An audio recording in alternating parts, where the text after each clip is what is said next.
महामहिम राष्ट्रपति ने हमारे जो प्रवासी भारतीय हैं उन्हें सम्मानित किया है और कई ऐसे भारतीय हैं जो विदेश में रहते हुए देश की सेवा कर रहे हैं, वहां पर हमारा गौरव बढ़ा रहे हैं। ऐसों का सम्मान किया गया है। इस वक्त गिरीश पंच जी हमारे साथ में मौजूद हैं। गिरीश जी, आप 19 के जो है अवॉर्डी हैं और उस वक्त का अनुभव था और इस बार का अनुभव है, क्या कंपेयर करते हैं आप?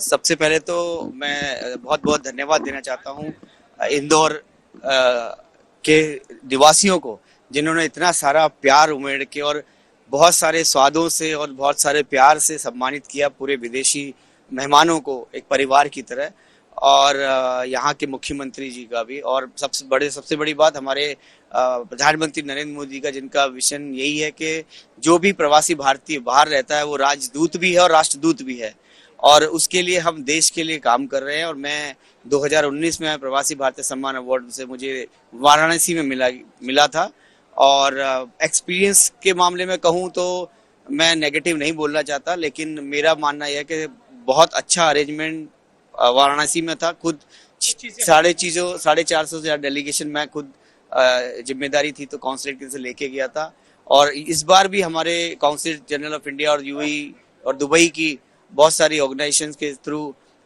600 से ज्यादा डेलीगेशन लाए। उसमें सबसे बड़ी बात यह है कि 15 साल से कम के यूथ को, बच्चों को लेके आया गया है, और जो हमारे भारतीय लोग, ब्लू कॉलर वर्कर्स जो वहाँ काम करते हैं, उनको भी एक नया अनुभव, ये बहुत बड़ी बात है। और हम ये चाहते हैं कि ये हर स्कूल अपने स्कूल पर बच्चों को हर स्कूल से कम 10 से 20 बच्चे आए, ताकि उनको प्रवासी भारतीयों के बारे में पता चले और प्रवासी भारतीय प्रोग्राम क्या होता है, प्रवासी भारतीय सम्मान अवार्ड क्या होता है। मेरे को लगता है कि जो बच्चे कल आए थे उनमें से ही कोई नेक्स्ट प्रवासी भारतीय सम्मान अवार्डी हो, कोई पढ़ाई में, कोई फाइनेंस में, और आने वाला भविष्य है वो।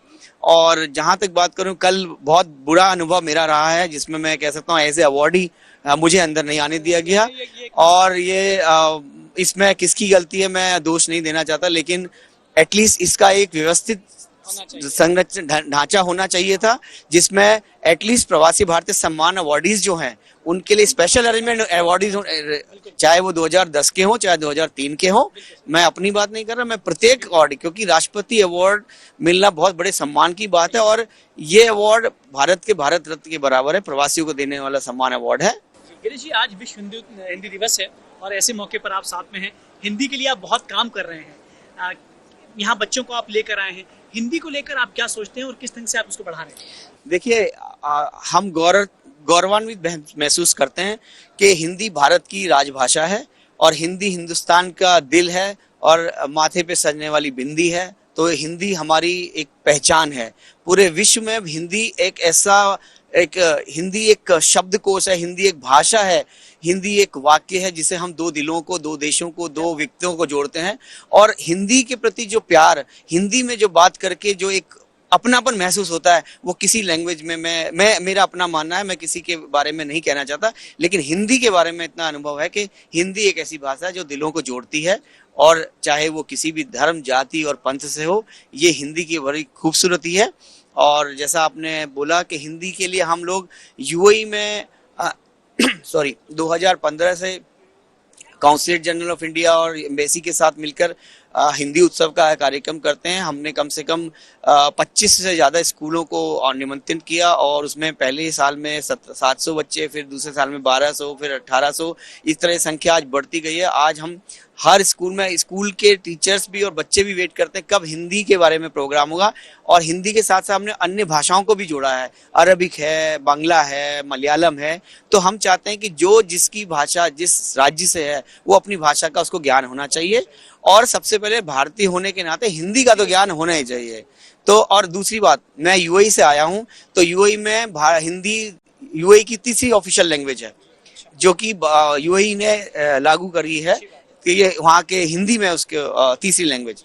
गिरीश जी, क्या लगता है आने वाला समय, चूंकि शोध भी आया है कि 2024 में जो है वो सबसे ज्यादा कंटेंट हिंदी का देखा जाएगा, सोशल मीडिया पर पढ़ा जाएगा, आपको लगता है कि हिंदुस्तान की तरह हिंदी का भविष्य भी बहुत उज्जवल होने वाला है? बिल्कुल, हिंदुस्तान की हिंदी, मैंने जैसे बोला कि हिंदुस्तान की हिंदी दिल है, क्योंकि दिल और दिमाग की दूरी भले ही ज्यादा हो, लेकिन दिल की बात किसी के दिमाग में बैठानी हो तो दिल से निकलने वाली भाषा जो हिंदी होती है, और वो दिलों को मजबूत करती है। और मैं ये समझता हूँ कि आने वाला समय हिंदी का है, और दूसरी बात क्या है कि हिंदी से दिलों को जोड़ने की एक जो आज की नहीं हजारों सालों से चली आ रही है, तो हिंदी आने वाले भविष्य में बहुत बड़ा एक अपना अहम रोल निभाएगी।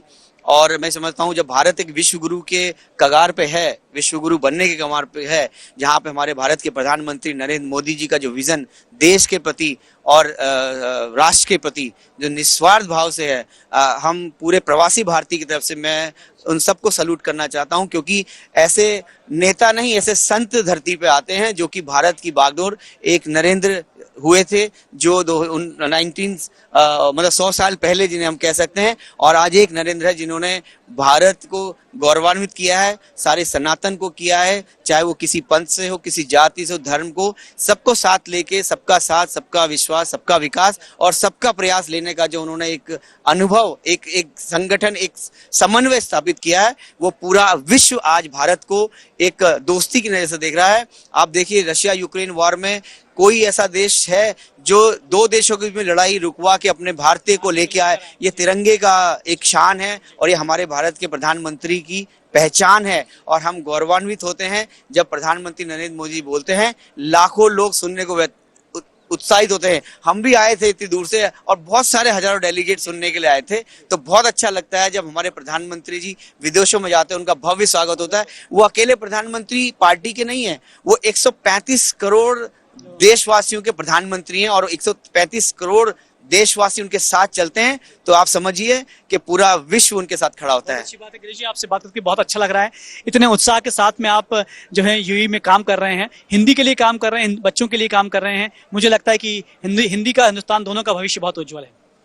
तो गिरीश पंत जी से हमारी बातचीत हुई और उनसे बातचीत करने के बाद में लगा कि किस तरह से जो प्रवासी यहाँ पर आए हुए हैं वो बहुत उत्साहित हैं, ना सिर्फ इस सम्मेलन से, लेकिन जो प्रधानमंत्री नरेंद्र मोदी हैं उनके कार्यों से, उनके व्यवहार से, उनकी बातचीत से बहुत प्रभावित हैं और उन्हें पूरा विश्वास है कि हमारा जो देश है वो हमारा विश्व गुरु बनने की ओर अग्रसर है और बहुत जल्दी हम उस दिशा में आगे बढ़ेंगे भी सही। प्रवासी सम्मेलन का समापन हो गया है।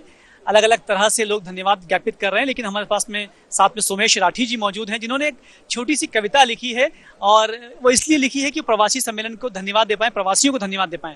सोमेश, आप बताएं कि किस भाव से आपने कविता लिखी? ये पोयम एक्चुअली इस भाव से है कि एनआरआईज आप सबको इंडियंस को धन्यवाद दे रहे हैं, हमें धन्यवाद दे रहे हैं, उस भाव में। इंदौर में प्रवासी भारतीय सम्मेलन हुआ है बहुत ही जोरदार। प्रधानमंत्री एवं राष्ट्रपति के आने से तो कार्यक्रम बन गया और भी शानदार। चाहे विदेश में रहे चाहे स्वदेश में रहे, भारत को नहीं भूलेंगे हम, ये प्रतिज्ञा लेते हम। सभी भारतीयों के लिए हरे कृष्ण महामंत्र लेकर प्रार्थना करते हैं हम, क्योंकि प्रार्थनाओं में होता है बहुत ही दम। हरे कृष्ण कृष्ण कृष्ण हरे हरे, हरे राम राम राम हरे हरे। Thank you Somesh Rathi. तो सोमेश की ये कविता बता रही है कि किस तरह से एक भारतीय के मन में, एक इंदौरी के मन में वो भाव है जो कहीं न कहीं संप्रेषित होना चाह रहे हैं उन लोगों के लिए जो पूरे दुनिया भर से यहाँ पर आए हैं, उन लोगों के लिए जो स्वागत में लगे हुए हैं। तो बहुत अच्छी बात है कि हम बहुत भाव विभोर होकर हम सभी का सम्मान कर रहे हैं, सभी को अपना धन्यवाद ज्ञापित करना चाह रहे हैं। आप देखते रहिए सामने।